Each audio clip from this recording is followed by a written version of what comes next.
What's up, everybody? Hello. Jayar Jackson. Richard Strom, not to be confused with Richard Sherman. He's also underpaid too. Man, Turner calls me. Deuces.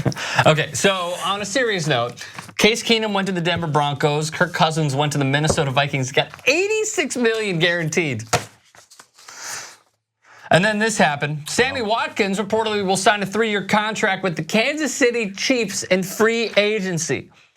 Holy shnikes. The Chiefs locked in Sammy Watkins late last night. The deal is expected to be worth $16 million a year over 3 years. Holy shnikes. Wasn't Watkins on my team? That's right. Yes. So he didn't have an amazing season, but he still put up 8 touchdowns. Here's what he has done over the last few seasons since he has been drafted. Look, for a guy who was selected as a high pick, first round, has he been monstrous? No. Has he been injured? Yes. So, well, aside from that 2016 season, he's been somewhat healthy, but still, it takes a while for a football player who makes the most vicious sport aside from, I'd say, rugby and hockey, to come back, be fully healthy, and put up touchdowns and put up numbers. He has gone over 1,000 yards once, yet still, throughout the entirety of these 4-year seasons, the sample size is large enough where we're saying, I think he's a good number 2. I don't think he's a elite number 1 on any team.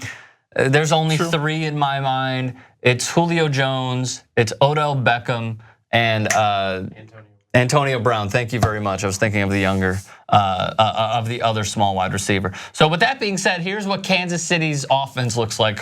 Oh, do yourself a favor. Draft Pat Mahomes in any fantasy league.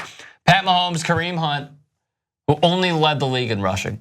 Tyreek Hill, astounding player. Line him up in the backfield, in the gun, line him up in the slot, line him up as a vertical receiver. Sammy Watkins, you now have as your number 2, and then you also have a really freaking good tight end named Travis Kelce. Kansas City Chiefs, where could they improve? Their offensive line, according to Pro Football Focus, they were in the teens. It's blocked out, but I believe they were 15th or 16th. Are you buying or selling the Chiefs? Well, I mean, they're always there, right? Yeah, but the problem is they never get past there. Right. So what is the there? What is it that keeps happening? I mean, they put up numbers. It's not like the offense has been bad. The easy default. Easy default is who? Andy Reid. Reid. He doesn't know how many timeouts there are. He doesn't know how they work. I have never seen someone so inept with time management other than my ex-girlfriend. This is gonna be similar to what we talked about with the Browns, all the moves that the Browns are making. This is gonna highlight truly if the problem is your head coach or somewhere in your coaching staff, even if it's not your head coach. Okay, great question.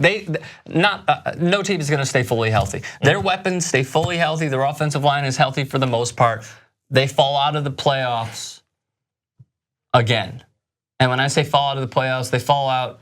How'd they lose this last year? Opening week. Points to give Just up. follow me. Opening weekend.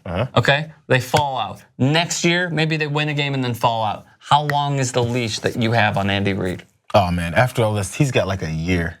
So if they fall out of the playoffs this year, is this like Super Bowl or bust?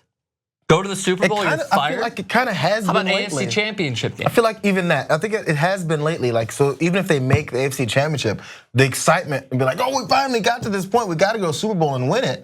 So you got to keep it even one if more they year. lose in the championship game, that's a disappointment.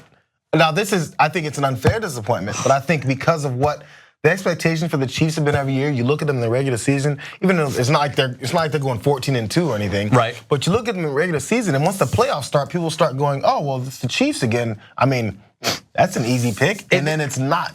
The team that they have, if we could throw up their depth chart once again, is supremely talented.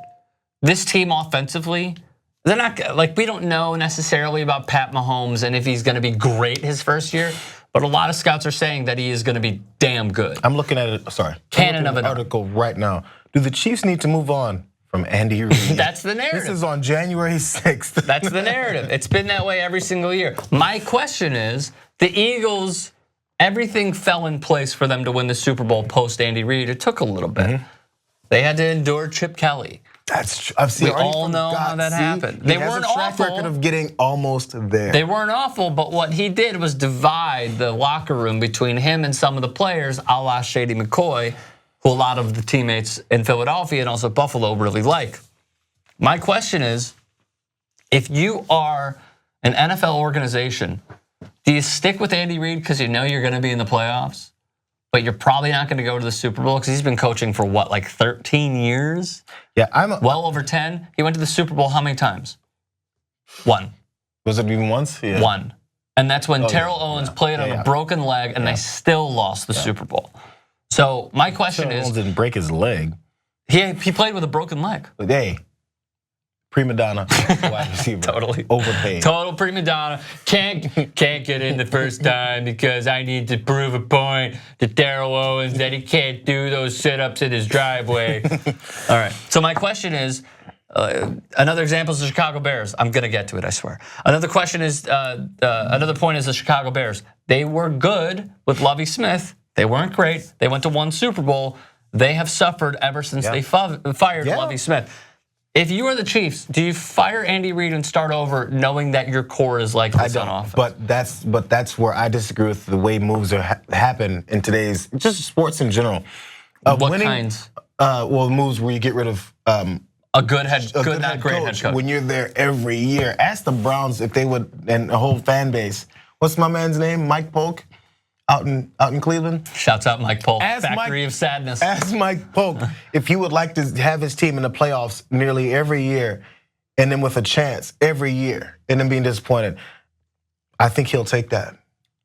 So he would, but however, on the other side of the fence, when you look at the Chiefs, they've been there. It's a different perception because I personally feel like they probably should have gone to a Super Bowl at some point with the defense they have and then the offense that complemented it. Right. So they've underachieved. So you're there every year. So there's always 1 to 2. I mean, they lost by 1 point last year to the Titans in the playoffs, right? So there's a 1 point. When they were big. Yeah. Yes. So they kind of fall apart, right? Yes. So that's in one game. Like you're close every year. It's one of those things. Again, I think it's more of an old school thought. You stick with a guy for longer than we do now. We give people a 5-year span. I know he's had more than that. Like you said, he has a track record. But you got to give players and coaches more of a span here to work with something. We have instant gratification with sports. And if you don't win the championship, as soon as the team is compiled, you're like, what a failure, let's blow it up. My last example is that Arsenal. Arsene Wenger has been there for 19 years. They have not won the title in a long time. And the last time they did was with Dennis Bergkamp, Thierry Henry. I mean, it has been a minute. It's been a while because I remember Thierry Henry. But they've stuck with him. And you know what he's done? 4th place finish, 3rd place finish. He's gotten in the Champions League, which is great. So you get to play in the biggest tournament of all, and you never know what could happen on that stage. But what they want is to go further in the Champions League and also win a Premier League title, which he cannot do. And Arsenal is sticking with him after all these years of 4th place, 5th place, 3rd place, yada, yada. So we leave the question with you. Do you stick with Andy Reid, with Pat Mahomes in this rejuvenated offense, or do you say, bye-bye, deuces, see you later, like I would do with Turner? Let us know your thoughts, comment section below, subscribe to 2IT Sports.